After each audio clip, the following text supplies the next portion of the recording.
छात्रों, आइए पढ़ते हिंदी। पाठ है लाख की चूड़ियाँ, इसका तीसरा पाठ। पेज नंबर 9 में देखिए, बीच में मुझे लगा उसे दमा है से आगे। मुझे लगा उसे दमा है।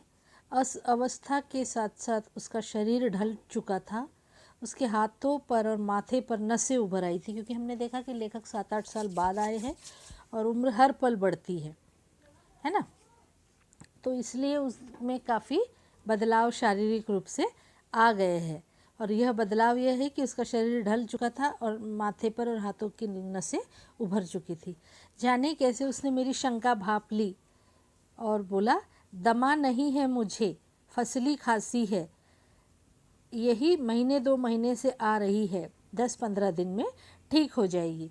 फसली खांसी काफ़ी लंबी चलती, इसलिए वो बता रहे कि मुझे दमा नहीं है, क्योंकि खांसने के बाद अगर उन्होंने लेखक के सामने खांसा होगा और खांसने के बाद दम लिया होगा, इस वजह से वो बता रहे कि मुझे दमा नहीं है, मुझे फसली खांसी है।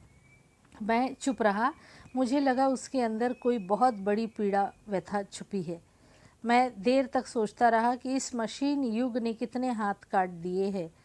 कुछ देर फिर शांति रही, जो मुझे अच्छी नहीं लगी। दोनों फिर अभी फॉर्मेलिटी हो गई, बातचीत की, कैसे है, ठीक है, और उसके बाद अब क्या बात पर बात करें, किस विषय पर, ये अभी वो सोच रहे, और इसलिए कुछ देर दोनों में शांति बनी नहीं। आम की फसल अब कैसी है, कुछ तो बोलना पड़ेगा, इसलिए लेखक अब पूछता है कि आम की फसल कैसी है काका। कुछ देर पश्चात मैंने बात का विषय बदलते हुए पूछा, अच्छी है लला, बहुत अच्छी है, उसने लहक कर उत्तर दिया, खुश होकर। लहक कर का अर्थ है खुश होकर।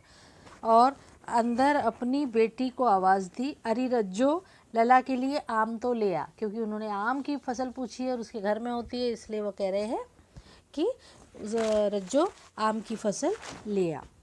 और अंदर फिर मेरी और मुखातिब हुए ने मेरी तरफ चेहरा करके बोले, माफ़ करना लला, तुम्हें आम खिलाना भूल गया था।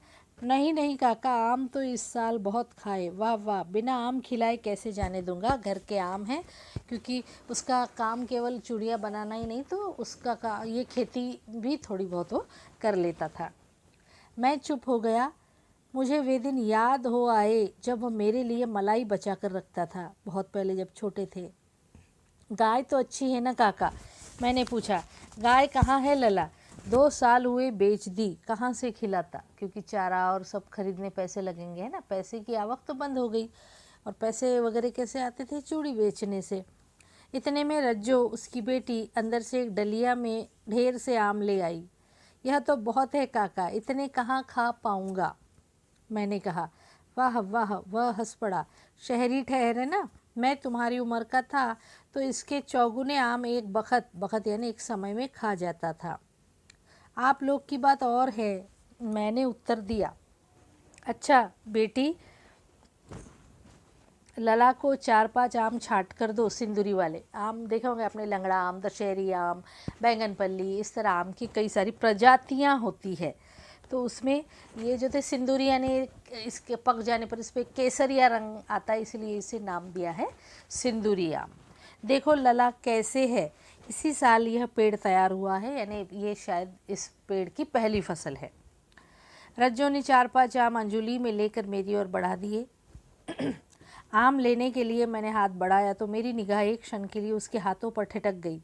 गोरी गोरी कलाइयों पे लाख की चूड़ियाँ बहुत ही फब रही थी, क्योंकि वो बच्ची अभी तक लाख की चूड़ियाँ ही उनके घर में पहन रहे थे, और लेखक ने जब उसने आम ला कर दिए कलाइयों में, तो उसने देखा कि उसके कलाई में क्या पहने है उसने, वही लाख की चूड़ियाँ। फबना यानी बहुत सुंदर लगना, जचना। बदलू ने मेरी दृष्टि देख ली, नज़र, और वह समझ गया। क्या बोल पड़ा, यही आखिरी जोड़ा बनाया था जमींदार साहब की बेटी के विवाह पे। गांव के जो जमींदार हैं उनकी बेटी के विवाह पर उन्होंने बड़ी खूबसूरत जोड़ी बनाई थी।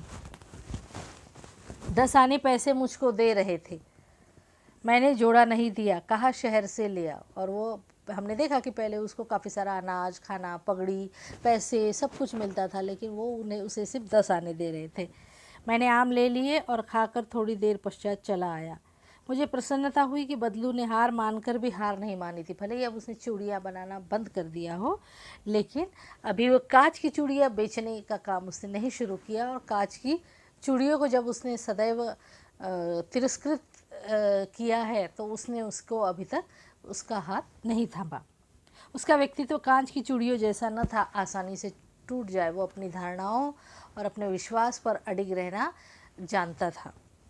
आगे देखते हैं प्रश्नोत्तर। तो छात्रों, हमने इसमें देखा कि किस तरह से बदलू जो है कठिन परिस्थिति में भी खड़ा रहता है। परेशान भले ही है वो, लेकिन अपने आप को टिका सकने की क्षमता उसमें है। अब इन प्रश्नों के उत्तर दीजिए। निम्नलिखित प्रश्नों के उत्तर। पाठ के अनुसार किसने किसके हाथ काट दिए? बदलू ने लेखक की खातिरदारी कैसे की? लेखक को किस बात की प्रसन्नता हुई? इसके बाद बाकी प्रश्नोत्तर भी मैं पोस्ट करती हूँ, लेकिन तब तक आप इन प्रश्नों के उत्तर दीजिए। धन्यवाद।